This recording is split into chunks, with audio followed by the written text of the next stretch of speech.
केटी बहिनी हो क्या बहिनी हो भन्नु चाहिँ मिलेन तर बहिनी हो अनि अक्खा छ बुझ्नु न भाइ बहिनी हो क्या बुझ्नु आफू बहिनी हो सो त्यही नै हो अनि हामी चाहिँ कहाँ रिजर्भमा गाडी कोही गर्दैन अब लेक्सी हेरौँ यस्तो यात्रा राजकामको यस्तो अख्खादेखि छोडिदिन्छ तल अनि अघि हामीले त्यो खाएको त कस्तो नराम्रो पो थियो डेढ एक्सपायर भएको क्या के खाने भन्नुभयो अनि थालिदिउँ क्या हामीले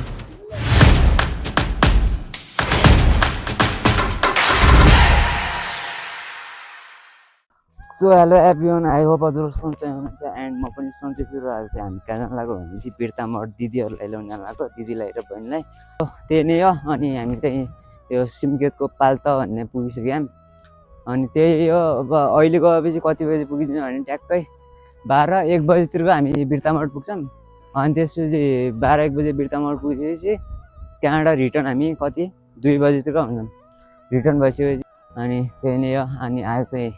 भिडियो अपलोडिङ हुन्छ टक्क हुन्छ नि अब यता चाहिँ राम्रोसँग चल्दैन नि त डाटा अब त्यहाँ उता बिर्ता मोड चल्छ नि त बिर्ता मोडको यता माथि डाँडामा चल्छ त्यही नै हो 700 पोट चाहिँ फुल्लिदिनु होला है अब के गर्ने त यस्तो जङ्गलमा बोल्नुपर्छ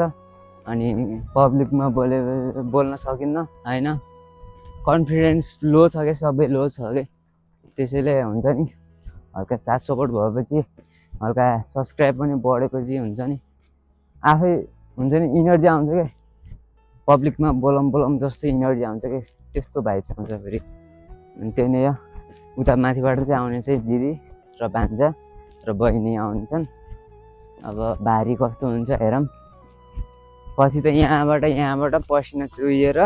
होइन कालो कलौटे भएर बहुत गाह्रो हुन्छ होइन यहाँ फेरि गाउँतिरको मान्छे चाहिँ स्ट्रगल हुनुको कारण यही हो क्या अब त्यस्तरी बोकेर ल्याइदिन्छन् अनि भारीहरू अनि स्ट्रगल त भइहाल्छ नि त सो त्यही नै हो अनि हामी चाहिँ अब भेट्छौँ कहाँ भेट्छौँ भनेपछि बिच बाटोमा भेट्छौँ है त सो त्यही नै हो अनि हामी चाहिँ कहाँ पुग्यौँ भने चाहिँ झेगाडा पुग्यौँ क्या झेगाडा त्यो पुल छ नि पुल हाम्रो यही हो क्या अनि हामी यताबाट उता जाँदाखेरि होइन सुर्खेत जाँदाखेरि तरेर जाने पुल नै यही हो क्या कसम अनि बहुत मजा आउँछ कि हल्लाको होइन अक्खा मजा आउँछ अनि यता खोला छ क्या योमा चाहिँ माछा बब्बाल हुन्छ नि फेरि माछा हुन्छन् अनि त्यही नै हो सो गाइजहरू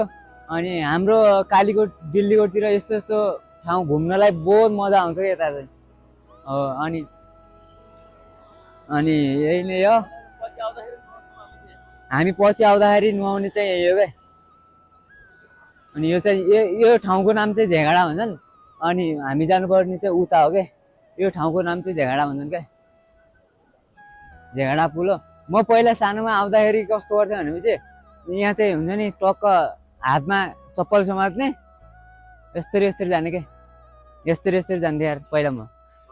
हातमा चप्पल समात्ने टक्कै हुन्छ नि लास्ट डर लाग्ने क्या अनि त्यसले हो हाम्रो दिल्लीकोटको मान्छेहरू त्यहाँ गइरहन् क्या अझै त्यहाँ पारि गइरहन् हामी चाहिँ यता आएको अनि म र अनि भाइ छन् अनि दसैँ भ्याकेसनमा हो नि त सबै आउँछन् नि त अब त हाम्रो हुन्छ नि दिल्लीकोट चाहिँ भरिन्छ क्या पुरै मान्छेले भरिन्छन् क्या पुरै अक्खा हुन्छन् मान्छे पनि अनि तलतिर पढ्नको आउँछ नि त प्रायः जस्तो धेरैहरू अनि त्यसपछि आएर दसैँमा अनि आएर अनि इन्जोय गर्छन् अनि चक्क जान्छन् होइन त्यही हो गाउँमा जन्मेपछि गाउँमा आउनु पऱ्यो होइन गाउँमा आएपछि टक्क रमाइलो हुन्छ आफ्नो जन्म थलमा आएपछि रमाइलो हुन्छ नि त अनि त्यसैले मान्छेहरू धेरै आउँछन् क्या हाम्रै गाउँको मात्र नभएर धेरै ठाउँको पनि आउँछन् त्यहाँ त बहुत गाह्रो हुन्छ कि हिँड्न चाहिँ तर अब यता लेकतिरबाट पनि आउने ठाउँ छ कि फेरि दैलेखबाट आउने ठाउँ हो त्यहाँ हाम्रो अनि त्यहाँ दैलेखबाट आउने ठाउँ छ यहाँ घरसम्म आउँछन् कि गाडी पनि तर प्रायः जस्तो हिँड्दैनन् नि त मान्छेहरू प्रायः जस्तो हिँड्दैनन् अनि त्यहाँबाट कति समथिङ तल सुर्खेतबाट दैलेख चाहिँ त्यही 600-700मा ल्याउँछ भनेपछि त्यहाँबाट चाहिँ 2000मा चाहिँ यहाँ आउँछन् क्या गाडी अनि रिजर्भमा गाडी आउँछ अनि रिजर्भमा गाडी कोही गर्दैन नि फेरि त्यो भएर पनि आउँदैन नि त गाडी सो त्यही नै हो अब लेट्स सी हेरौँ यसपछिको यात्रा कस्तो हुन्छ है त अलराइट गाइज अनि हामी चाहिँ कोटबाट पुगिसकेको अनि कोटबाट यो चाहिँ गाउँ हो यो चाहिँ पुरै गाउँ छ अनि यस्तो तलतिर साइड छ क्या यो कस्तो भनेपछि भिरालो जग्गामा जस्तो छ क्या यो कोटबाट तर यहाँ चाहिँ हुन्छ नि बाढी पहिरो जाने सम्भावना धेरै छ नि त यस्तो यस्तो विगत ठाउँ छ होइन यस्तो यस्तो ठाउँमा जन्मेको मान्छेहरू होइन हामी नै हो अब हामी स्ट्रङ नभएर पो हुने हो र अनि त्यही नै हो गाइस अनि आज परासो आजभोलि चाहिँ दसैँसम्म चाहिँ धेरै नै हिँड्छन् क्या बाटोमा हिँड्ने आउने जाने ल्याउन जाने गर्छन् अनि यहाँ आउने मान्छे भइगए होइन धेरै आउँछन् क्या राति त आम्बो यस्तो अखा देखिन्छ नि कुरै छोडिदिउँ क्या त्यहाँ तल हुन्छ नि हाम्रो घरको तल अनि त्यो हस्पिटल छ हस्पिटलबाट आउने गर्छन् कि मान्छेहरू त्यहाँ चाहिँ पुरै लाइन लगाएर होइन राति अखा देखिन्छ हामी चाहिँ अब पुग्न कति समथिङ 1 घन्टा लाग्छ समथिङ 1 घन्टा लाग्छ नत्र हाम्रो हुन्छ नि यो जोस अनुसार त हुन्छ नि अब आधी घन्टामै पुग्छु भन्ने जोस छ अनि त्यही नै हो अनि यताबाट छ क्या टक्क रोड चाहिँ हाम्रो मेन रोड चाहिँ शेराबाट आउने रोड चाहिँ यता हो अनि यता उता चाहिँ कतमपुर भइसक्यो अनि हामी चाहिँ अब हुन्छ नि अहिले चाहिँ बहुत गर्मी छ नि त 12 बजिसक्यो 12 बजे अनि गर्मी लास्ट हुन्छ कि 12 बजेको धुप भन्छ नि गाउँतिर अनि 12 बजेको धुपमा चाहिँ औडा हुन्छ नि त गर्मी अनि त्यसैले पनि हामी चाहिँ हल्का शीतल भएर बस्दै आउँछौँ कि अनि त्यो हुन्छ नि अब म चाहिँ अब बानी परेन नि त भारी बोक्नलाई अब भाइ त बानी परे अब म चाहिँ बानी परेन नि त त्यसैले अब म चाहिँ बस्दै आउँछु तर बेलुकासम्म चाहिँ घर पुग्छु अभियसली हो बेलुकासम्म त घर पुग्छु अनि यही नै हो गाउँले जीवन गाउँले स्थिति भनेको यस्तै हो अनि अब हुन्छ नि दसैँ भ्याकेसनमा अब कोही विदेश हुन्छन् अब वर्षौँ दिनदेखि नै विदेशतिर हुन्छन् होइन विदेशतिर भएको मान्छे चाहिँ अब आफ्नो ड्याडी मम्मीलाई भेट्नलाई होइन टिका भनेको वर्ष दिनको एकचोटि आउने टिका हो क्या अनि यो चाहिँ टिका त लाउनु पर्छ अनि वर्ष दिनको जहाँ एकचोटि आउँछ अनि भेटघाट गर्नु पऱ्यो होइन अनि भाइटिका दिने अनि टक्क वर्ष दिनको एकचोटि आउँछ अनि वर्ष दिनको एकचोटि आउने फेस्टिभल त अनि मनाउनु पर्छ यो फेस्टिभल त नमाने त कामै छैन त अनि यो चाडपर्व चाहिँ मनाउनु जरुरी छ सो त्यही नै हो अब हामी चाहिँ डाँडा पुग्न थान अब अरू त्यसपछिको हुन्छ नि जोड्ने कस्तो हुन्छ हेरौँ है त गाइज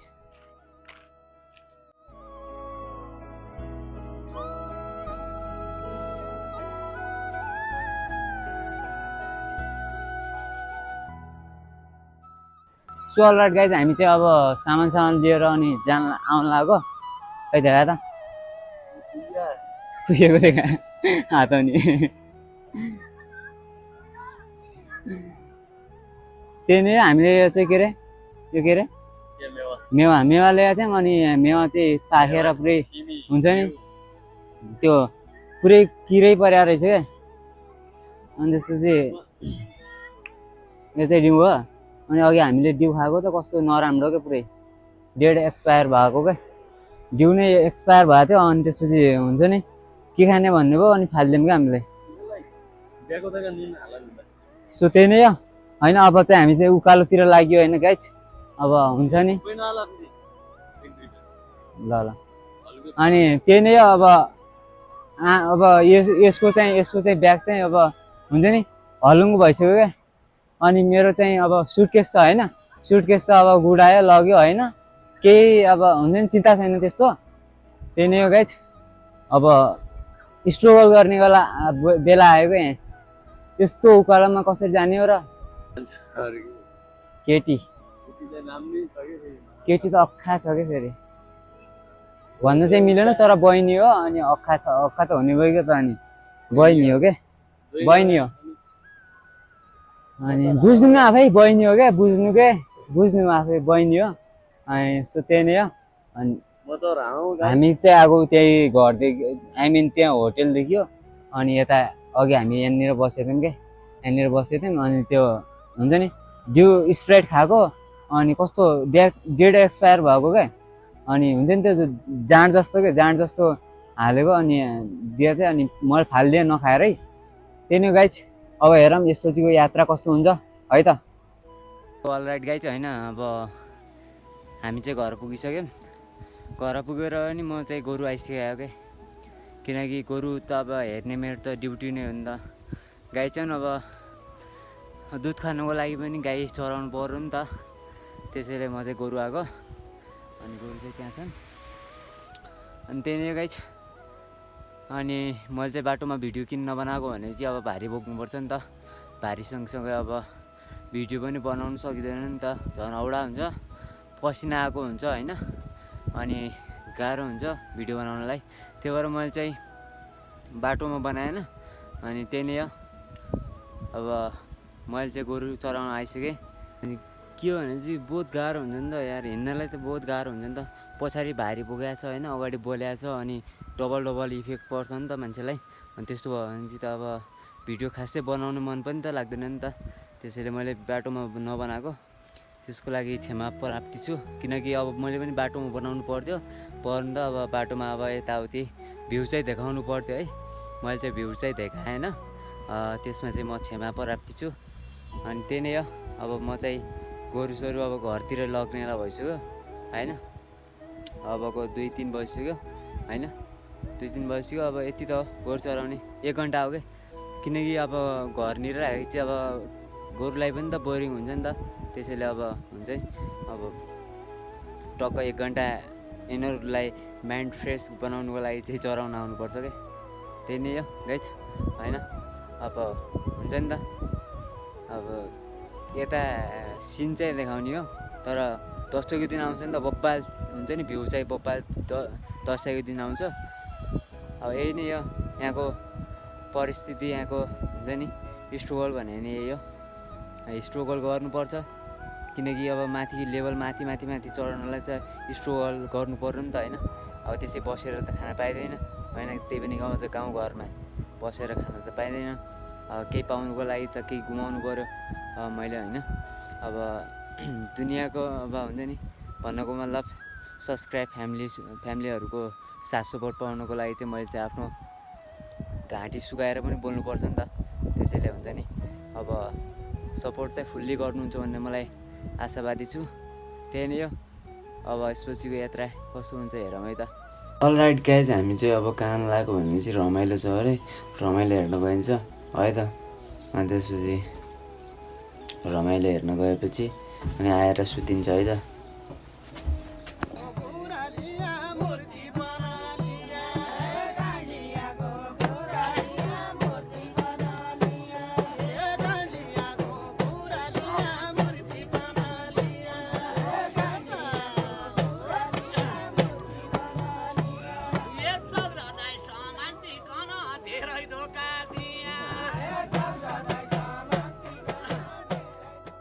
सो अलराइट गाइज हामी चाहिँ घर पुगेर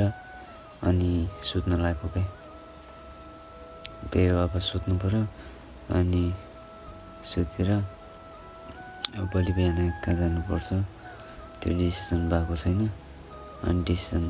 भोलि बिहान गरिन्छ अहिले चाहिँ हामी सुत्न लाग्यो होइन गाइज अब आजको भिडियो के कस्तो लाग्यो सबैजनाले प्रतिक्रिया दिनु होला है अनि सपोर्ट चाहिँ गरिदिनु होला भन्न चाहन्छु है त नेक्स्ट ब्लगको लागि वेट गर्दै गर्नु होला हस् त सबैजनालाई माया छ फेरि पनि हस् त बाई बाई